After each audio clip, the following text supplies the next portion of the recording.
या बियाण्याच्या पीक पाहणीच्या कार्यक्रमाला ज्यांच्या शेतात आपण उपस्थित आहे असे रत्नाकररावजी कराड या कार्यक्रमाला उपस्थित असलेले या संकल्पनेचे मार्गदर्शक आदरणीय वाघमोडे दादा ज्यांनी आपल्याला विस्तृत मार्गदर्शन केलं. एखाद्या बियाण्याच्या कंपनीत जाऊन तुम्ही लेक्चर देऊ शकता आणि तुमचं नाव आहे धनंजय असे धनंजयजी कराड. मंचावर उपस्थित आदरणीय बाबूजी, या भागाचे पंचायत समितीचे सदस्य आदरणीय सतीश भाऊ, या कार्यक्रमाला उपस्थित असलेले ज्यांनी आपल्याला मार्गदर्शन केलं असे उपविभागीय कृषी अधिकारी भारतीजी, ज्यांनी माझं स्वागत केलं ते तोसलाजी, आमच्या भागाचे कृषी अधिकारी भताने साहेब, या मंचावर उपस्थित असलेले दीनदयाळ बँकेचे संचालक देशमुखजी, उपस्थित सर्व मान्यवर आणि एवढ्या पाहणीचा कार्यक्रम पहिल्यांदाच बघितला आणि मला खरं सांगते हा कार्यक्रम बघून मला अतिशय आनंद झाला. कारण माझ्या परळी मतदारसंघामध्ये गाळे पिंपळगाव सर्कलमध्ये एवढे होतकरी, कराड नावाचे शेतकरी, वाघमोडे नावाचे शेतकरी, अजून कोण जाधव काय म्हणा यादव अडसुळे, या सगळ्या शेतकऱ्यांनी एवढे प्रयोग केले हे बघून मला आनंद झाला. कारण ही संकल्पना जेव्हा तुम्ही प्रेझेंटेशन दाखवत होता तेव्हा तुम्ही सांगितलं की पृथ्वीने 10,000 कोटी वर्ष आपल्याला जगवलेला आणि निसर्ग हा निष्पाप असतो. जमीन निष्पाप आहे, आकाश निष्पाप आहे, पाऊस निष्पाप आहे. माणूस जे पेरल ते उगवणार आहे आणि माणसाला देवाने सगळ्यांपेक्षा जास्त वरदान दिले ते बुद्धीचं दिलंय.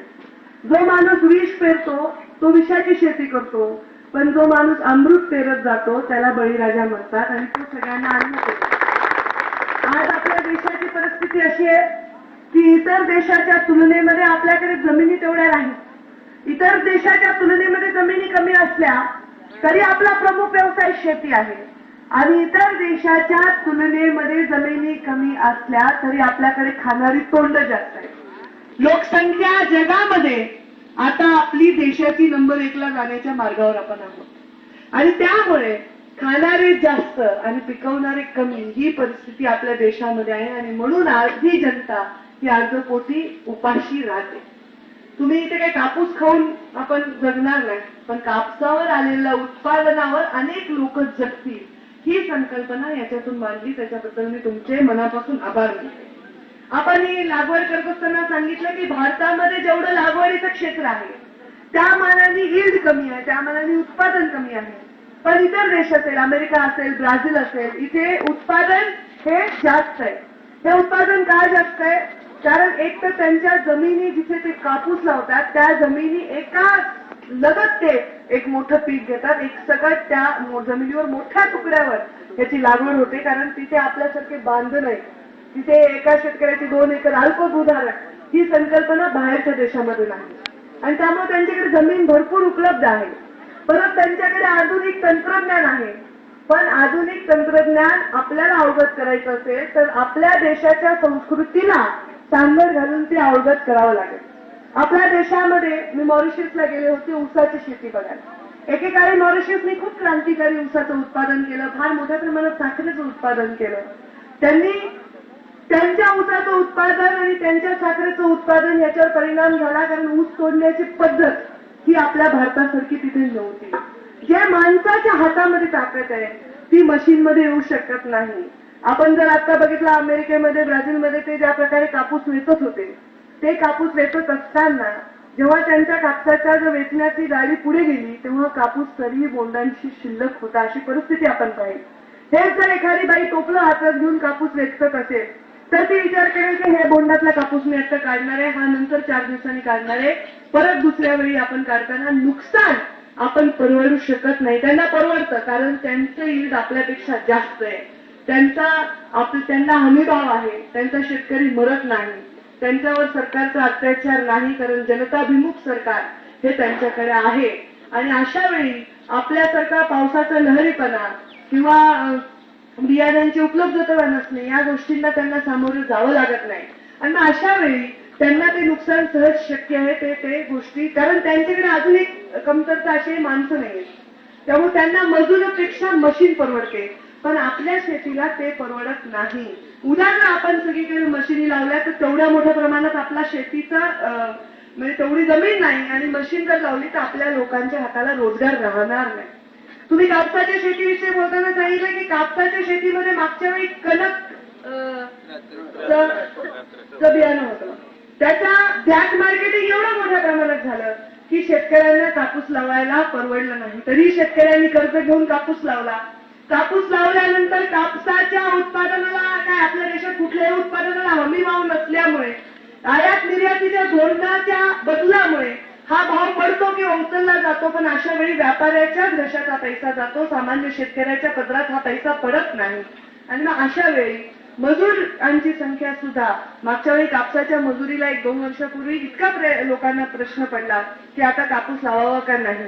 हीच परिस्थिती सोयाबीनच्या बाबतीत आहे, हीच परिस्थिती इतर सगळ्या पिकांच्याही बाबतीत आहे. आणि म्हणून त्या पिकाला येणारा उत्पादन खर्च आणि त्याच्यामध्ये 50% नफा मिळून त्या शेतकऱ्याला हमीभाव मिळावा असं स्वामीनाथन आयोगाने सूचित केलेलं आहे. पण त्याच्यावर कोणीही अवलंब करत नाही.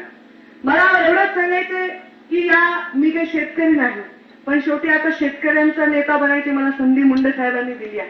आणि मला आनंद वाटतो कारण मला राजकारणामध्ये तरुणांची संख्या शेतीकडे वळवावी हे माझं राजकारणातलं येणाऱ्या काळातलं ध्येय आहे.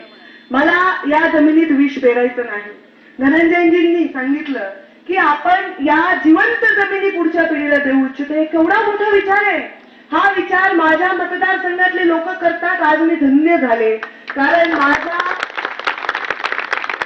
मतदारसंघ म्हणजे माझी मायभूमी आहे. माझ्या या आईचे जतन मी कसं करावं ही भावना जर इथल्या तरुणांमधली इथल्या नागरिकांमध्ये असेल तर मला वाटतं या मतदारसंघाचं भविष्य चांगलं करण्यासाठी लोकप्रतिनिधीला सहज शक्य होईल.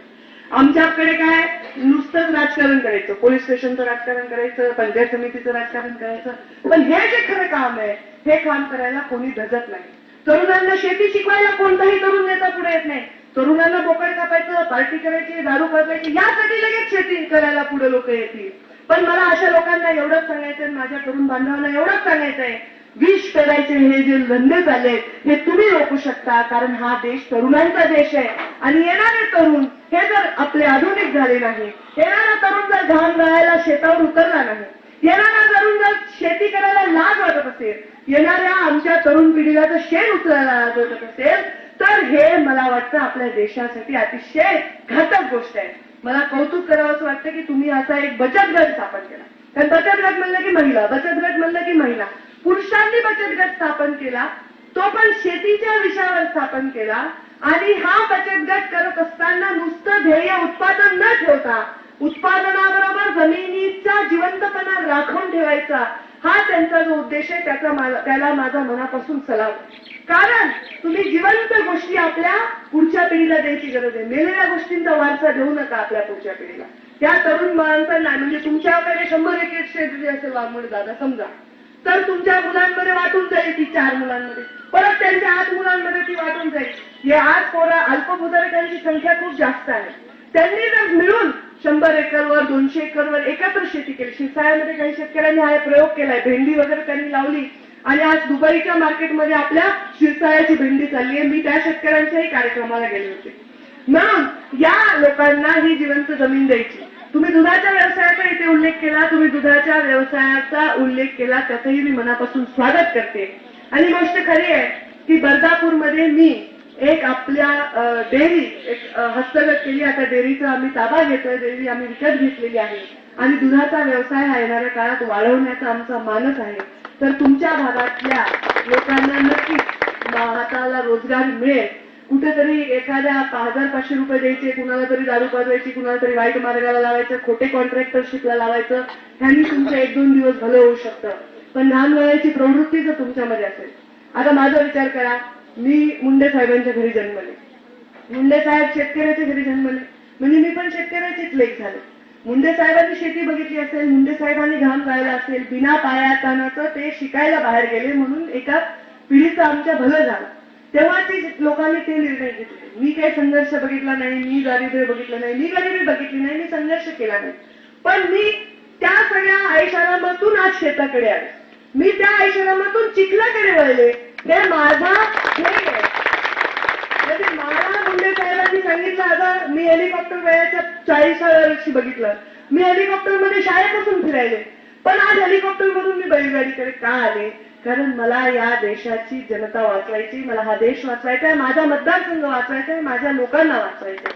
तो मार्गाला लावणं, वाईट मार्गाला लावणं सहज शक्य आहे, पण चांगल्या मार्गाकडे तुम्हाला वळवणं फार कठीण काम आहे. आणि हे चांगल्या वाईट मार्गाला लागणाऱ्या लोकांचं चांगलं होतंय, ही एक संकल्पना राजकारणात आली. अरे त्यांनी जेवढे पैसे खाल्ले, त्याचं घर बांधलं गेलं, त्याला गाडी आली, आता ते जेलमध्ये जातील हे विसरू नका.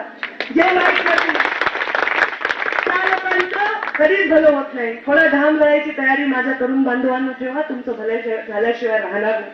माझ्या ज्याच्याकडे 2-4 एकर शेती आहे, कृपा करून मला नोकरी मागायला येऊ नका. हे प्रयोग करा. या प्रयोगासाठी वाटेल ती मेहनत आपण करू. मी तुमच्या आपल्या जमिनीतून सोनं पिकवायची ताकद आपल्या बळीराजामध्ये आहे. ही कार्यक्रम करण्याविषयी मी कौतुक करते.